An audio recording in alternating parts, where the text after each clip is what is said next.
Hello everyone, I am Dr. Abhimanyu Maheshwari, working as Assistant Professor in Department of Botany, Bajaj College of Science, Wardha, and today we are going to see topic that is stress physiology of plants.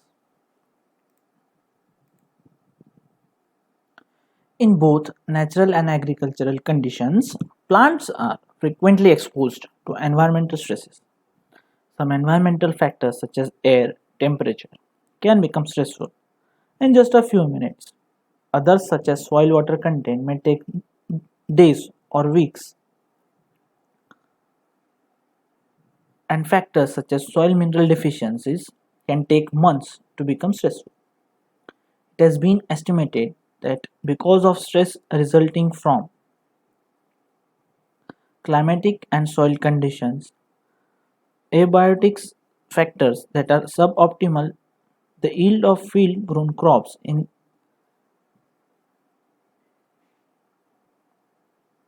has a genetic potential yield affection. In addition, stress plays a major role in determining how soil and climate limit the distribution of plant species. Thus, understanding the physiological process that underlies stress injury and the adaptation and acclimation mechanisms of plants to environmental stress is of immense importance to both agriculture and the environment. The concept of plant stress is often used imprecisely, and stress terminology can be confusing, so it is useful to start our today's discussion with some definitions. Stress is usually defined as an external factor that exerts a disadvantageous influence on the plant. Environmental or biotic factors that produce stress in plants, although biotic factors such as weeds, pathogens, and insect predation can also produce stress. In most cases, stress is measured in relation to the plant survival, crop yield, growth, biomass accumulation, or the primary assimilation process, that is, carbon dioxide and mineral uptake, which are related to overall growth. The concept of stress is intimately associated with that of stress tolerance, which is the plant's fitness to cope with an unfavorable environment. If tolerance increases as a result of exposure to prior stress, the plant is said to be acclimated or hardened. Acclimation can be distinguished from adaptation, which usually refers to a genetically determined level of resistance acquired by a process of selection over many generations. The environmental modulation of homeostasis may be defined as a stress or biological stress. Plant stress is a relative term since the experimental design to assess the impact of a stress always involves the measurement of a physiological phenomenon in a plant species under a suboptimal stress condition. Plant stresses may be of two types: abiotic stress and biotic stress. Abiotic stress includes water stress, temperature stress, heat stress, chilling and freezing stress, salinity stress, and oxygen stress. Whereas biotic stress is induced by insects or pests or by disease. Let's look about the water deficit and drought resistance, which is a part of water stress. Water deficit can be defined as any water content of a tissue or a cell that is below the highest water content exhibited at the most hydrated state. When water deficit develops slowly enough to allow changes in developmental processes, water stress has several effects on growth, one of which is a limiting in leaf expansion. Leaf area is important because photosynthesis is usually proportional to it. However, rapid leaf expansion can adversely affect water availability.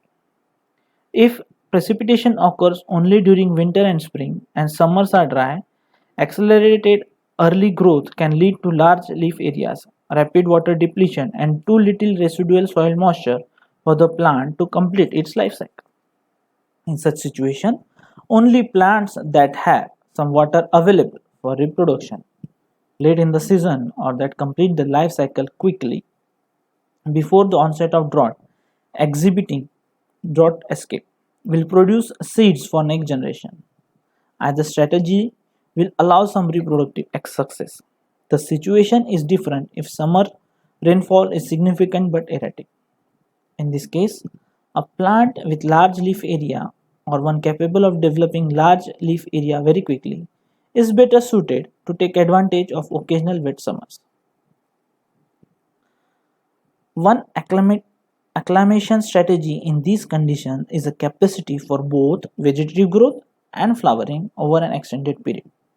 Such plants are said to be indeterminate in their growth habit, in contrast to the determinate plants, which develop preset numbers of leaves and flowers over only very short periods. The first response to our water deficit is the decreased leaf area, which is an early adaptive response to water deficit. As the water content of the plant decreases, its cells shrink and the cell walls relax.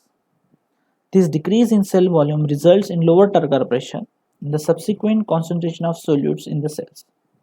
The plasma membrane becomes thicker and more compressed because it covers a smaller area than before.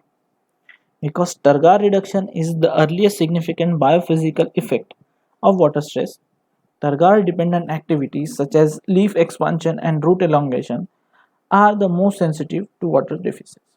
Because leaf expansion depends mostly on cell expansion, the principles that underlie the two processes are similar.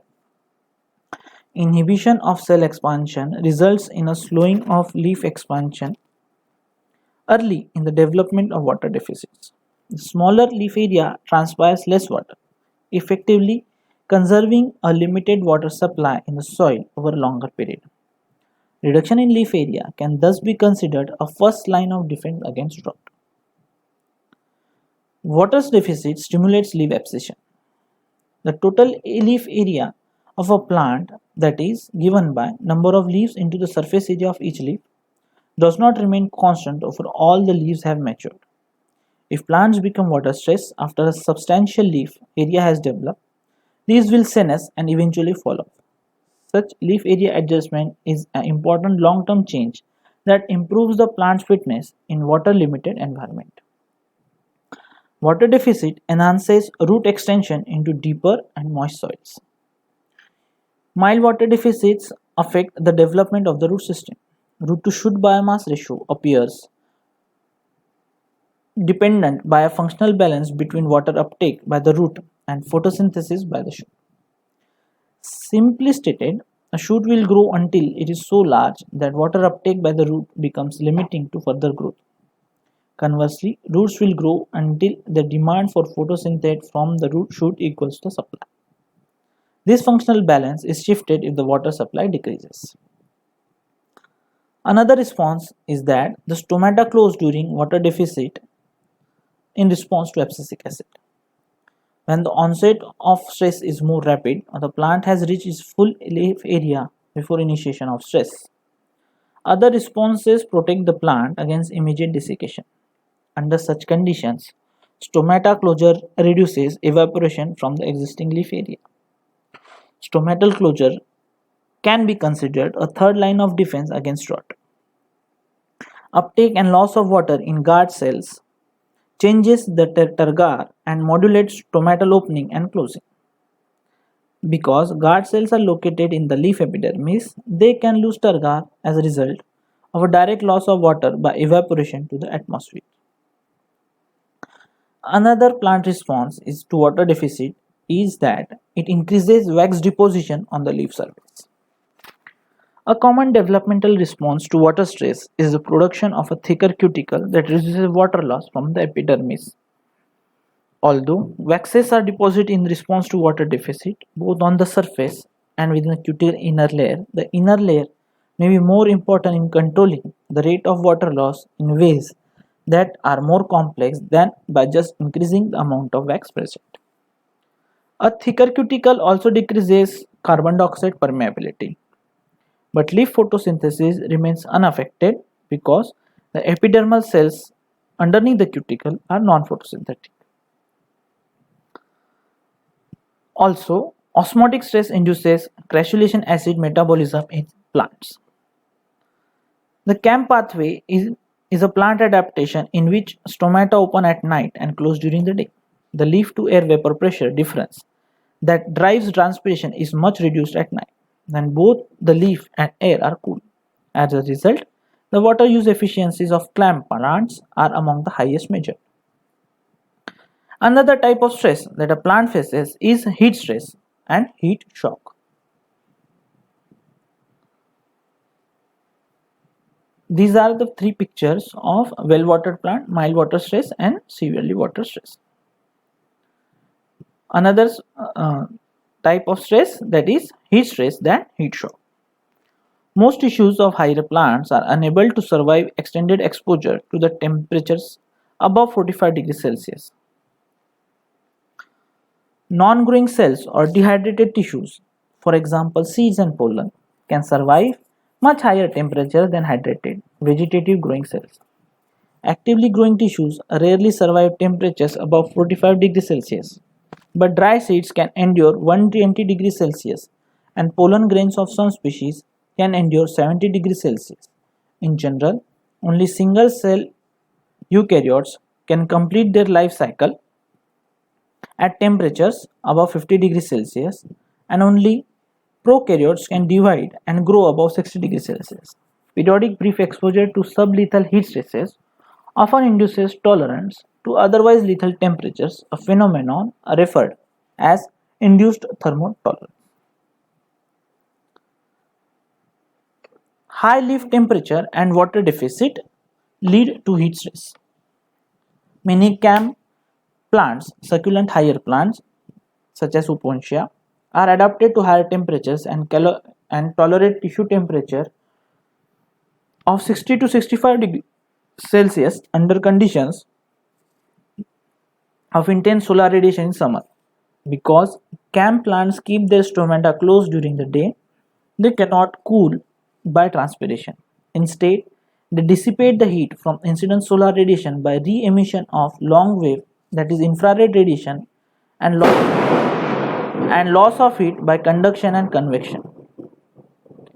On the other hand, typical non-irrigated C3 and C4 plants rely on transpirational cooling to lower leaf temperature.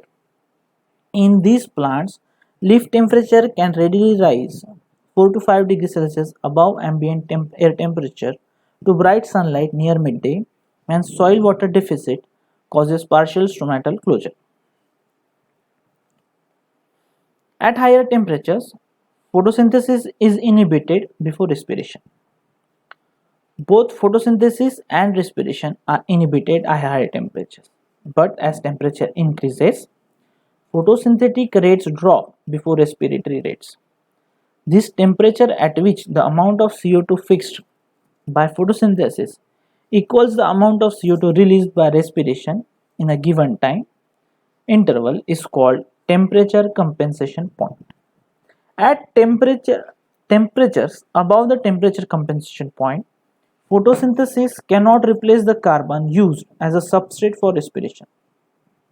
As a result, carbohydrate reserves decline and fruits and vegetables lose sweetness. This imbalance between the photosynthesis and respiration is one of the main reasons for the deleterious effects of high temperatures. Plants adapted to cool temperatures acclimate poorly to higher temperatures. Also, high temperature reduces membrane stability. The stability of various cellular membranes is important during high temperatures stress, just as it is during chilling and freezing. Excessive fluidity of membrane lipids at higher temperatures is correlated with loss of physiological function. Several adaptations protect leaves from excessive heating. Plants avoid excessive heating in their leaves by decreasing their absorption of solar radiation. This adaptation is important in warm, sunny environments in which a transpiring leaf is near its upper limit of temperature tolerance. In these conditions, any further warming arising from the decreased evaporation of water or increased energy absorption can damage the leaf. Both drought resistance and heat resistance depend on the same adaptation: reflective leaf hairs and leaf axis, leaf ruling and vertical leaf orientation, and growth of small, highly dissected leaves to minimize the boundary layer thickness and thus maximize convective and conductive heat loss. At higher temperatures, plants produce heat shock proteins. In the response to sudden, that is 5 degrees Celsius to 10 degrees Celsius rise in temperature, plants produce a unique set of proteins referred to as heat shock proteins, abbreviated as HSPs. Most of HSPs function to help cells withstand heat stress by acting as molecular chaperones. Heat stress causes many cell proteins that function as enzymes or structural components to become unfolded or misfolded, thereby leading to loss of proper enzyme structure and activity. Such misfolded proteins often aggregate and precipitate, creating serious problems within the cell. Heat shock proteins act as molecular chaperones and serve to attain a proper folding of misfolded and the aggregated proteins and to prevent misfolding of proteins.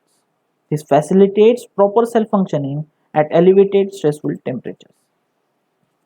Adapted to heat stress is mediated by cytosolic calcium.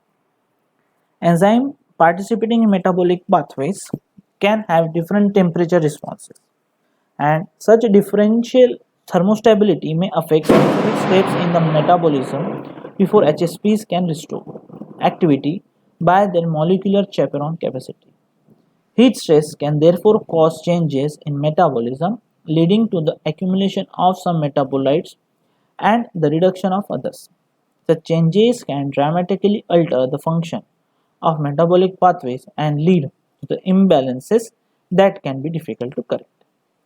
Heat stress can alter the rate of metabolic reactions that consume or produce protons, and it can effectively affect the activity of proton pumping ATPase that pump protons from the cytosol to the apoplast or vacuoles, which might lead to an acidification of the cytosol, which could cause additional metabolic perturbations during stress.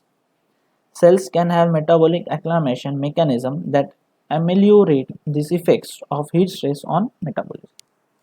Another type of stress which a plant faces is a chilling and freezing. Chilling temperatures are too low for normal growth, but not low enough for ice to form.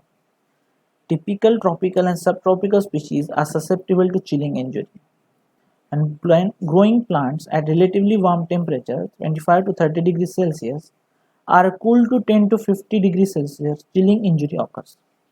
Growth is slow, discoloration or lesions appear on leaves, and the foliage looks soggy, as if soaked in water for a long time.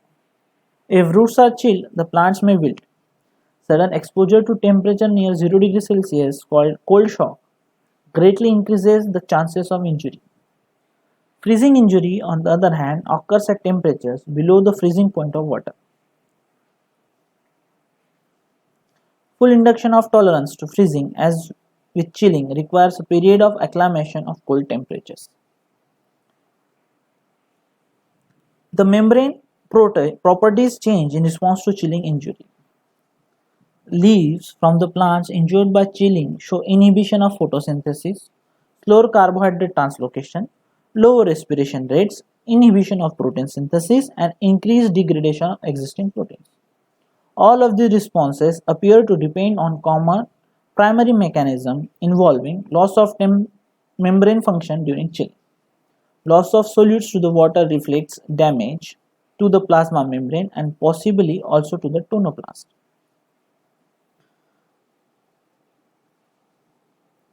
Ice crystal formation and protoplast dehydration kill cells. The ability to tolerate freezing temperatures under natural conditions varies greatly among tissues. Seeds, other partly dehydrated tissues, and fungal spores can be kept indefinitely at temperatures near absolute zero, indicating that these very low temperatures are not intrinsically harmful.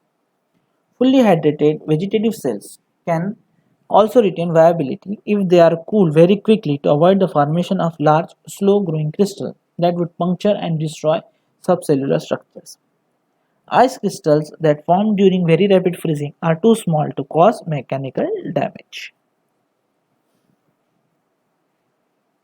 The ice formation is not lethal to hardy plants and the tissue recovers fully if warm. However, when plants are exposed to freezing temperatures for an extended period, the growth of extracellular ice crystals results in the movement of liquid water from the protoplast to the extracellular ice, causing excessive dehydration and eventually leading to the wilting of the plant. The limitation of ice formation contributes to freezing tolerance. The plants have several specialized plant proteins which help to limit the growth of ice crystals by non-colligative mechanism, that is, an effect that does not depend on the lowering of the freezing point by water by the presence of solutes. These antifreeze proteins are induced by cold temperatures and they bind to the surface of ice crystals to prevent or slow further crystal growth. Resisting to freezing temperatures involves supercooling and slow dehydration. Cell protoplasm suppresses ice nucleation when undergoing deep supercooling. In addition, the cell wall acts as a barrier both to the growth of ice from the intercellular spaces into the wall and to the loss of liquid water from the protoplast to the extracellular ice, which is driven by a steep vapor pressure gradient. The cells then no longer supercool, and ice crystals that form excessively in the bud's scales draw water from the apical meristem, killing the floral effects by dehydration. Restriction to freezing temperatures depends on the capacity of the extracellular species to accommodate the volume of growing ice crystals and on the ability of the protoplast to withstand dehydration.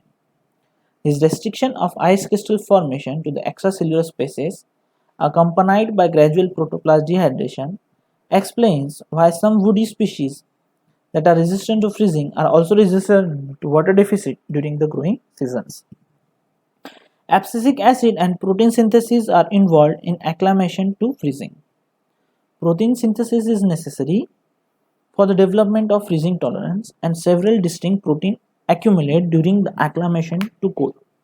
As a result of changes in gene expression, isolation of the genes for these proteins reveals that several of the proteins that are induced by low temperature share homology with RAB, LEA, DHN genes, which are responsive to abscisic acid, late embryo abundant, and dehydrin respectively protein family. Abscisic acid appears to have a role in inducing freezing tolerance. Plants develop freezing tolerance at non-acclimating temperatures when treated with exogenous abscisic acids. Many of the genes or protein exposed at low temperatures or under water deficit are also inducible by abscisic acid under non-acclimatic conditions. The next type of stress faced by plant is the salinity stress. Under natural conditions, terrestrial higher plants encounter high concentrations of salts close to the seashore and in estuaries where seawater and fresh water mix or replace each other with the tides. For inland, natural salt seepage from geologic marine deposits can wash into adjoining areas, rendering them unusable for agriculture. However, a much more extensive problem in agriculture is the accumulation of salts from irrigation water. Evaporation and transpiration remove pure water as vapor from the soil, and this water loss concentrates solutes in the soil. When irrigation water contains high concentration of solutes, and when there is no opportunity to flush out accumulated salts to drainage system, salt can quickly reach levels that are injurious to salt sensitive species. The salt accumulation in soils impairs plant function and soil structure.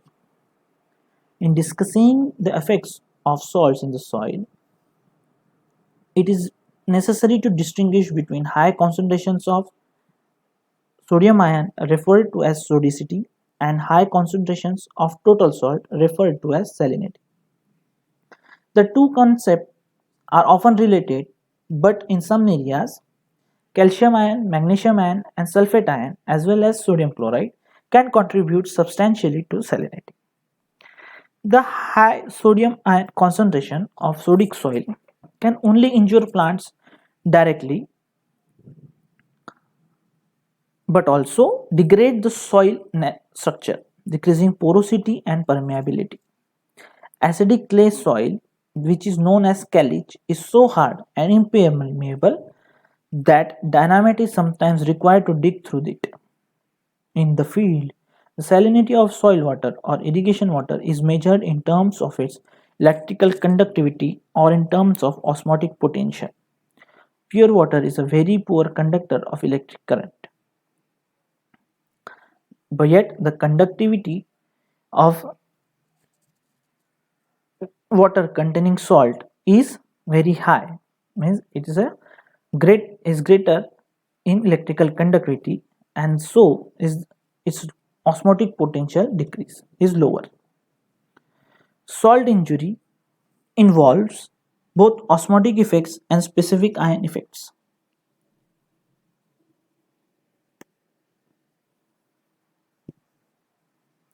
Dissolved salts in the rooting zone generate a low, that is more negative osmotic potential that lowers the soil water potential.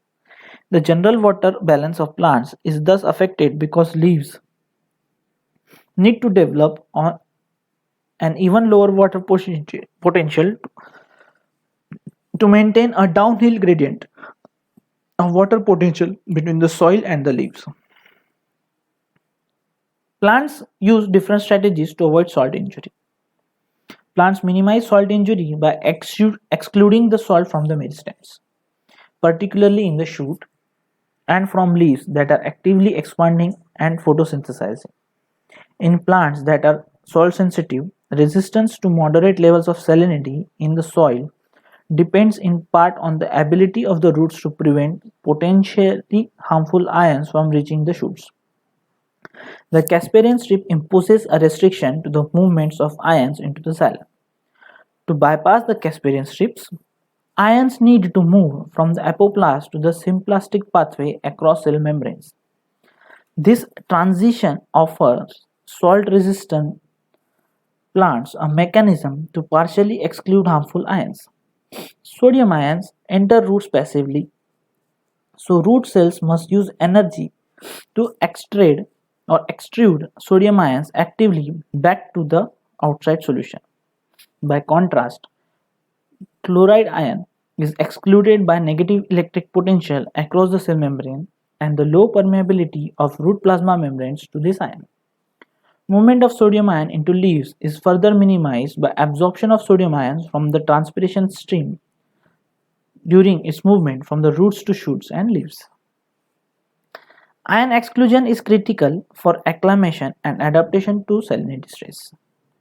In terms of metabolic energy, use of ions to balance tissues water potential in a saline environment clearly has a lower energy cost for the plant than use of carbohydrates or amino acids, the production of which has a significantly higher energy cost.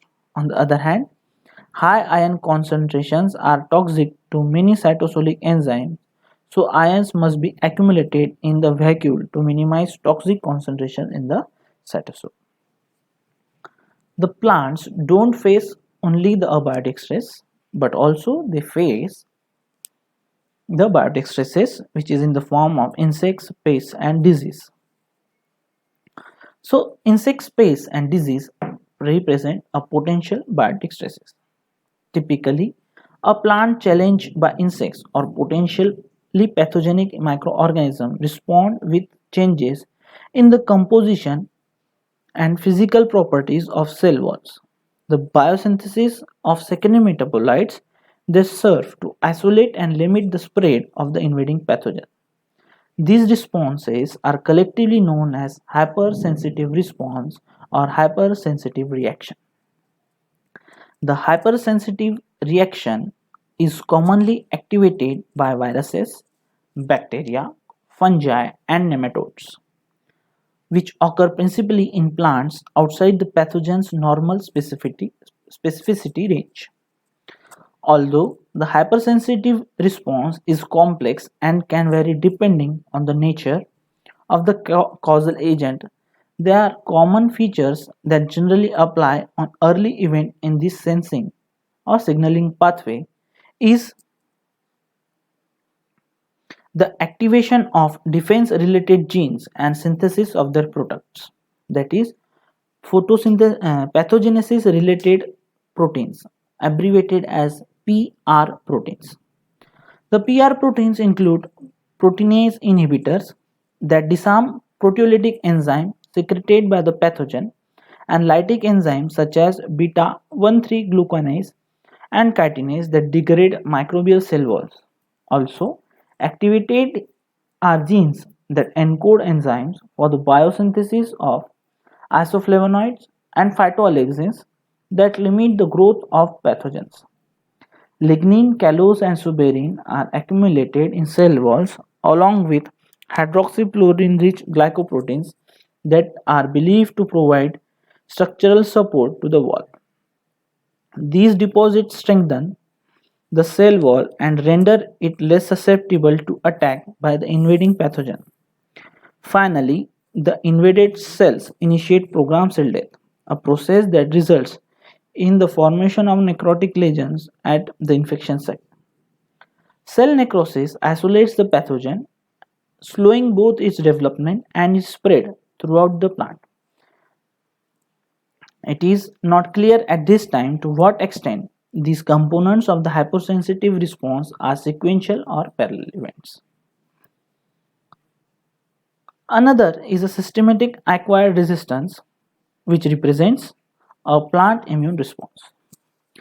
Certain secondary metabolites associated with the hypersensitive response appear to constitute signal transduction pathways that prepare other cells and tissues to resist secondary infections. Initially, the hypersensitive reaction is limited to the few cells at the point of invasion, but over a period of time, ranging from hours to days, the capacity to resist pathogens gradually becomes distributed throughout the entire plant.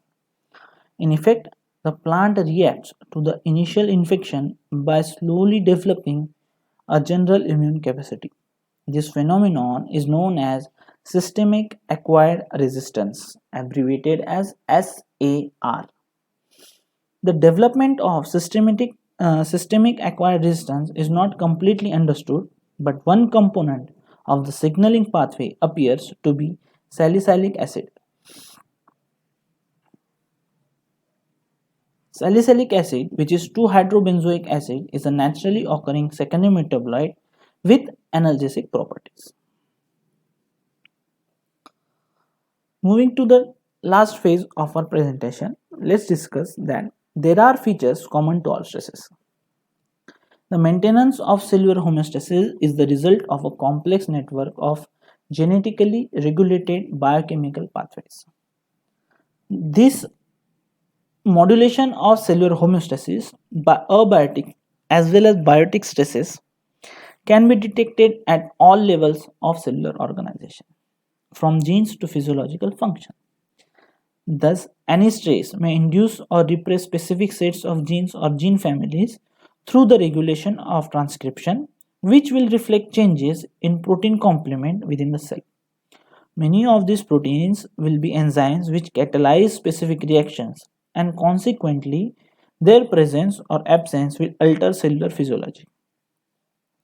As homeostasis is a complex network of interacting genes and biochemical pathways, different stresses may affect common sets of genes or gene families, which is consistent with the observation that there appears to be overlap of crosstalk between signal transduction pathways involved in the physiological response of plants to various stresses.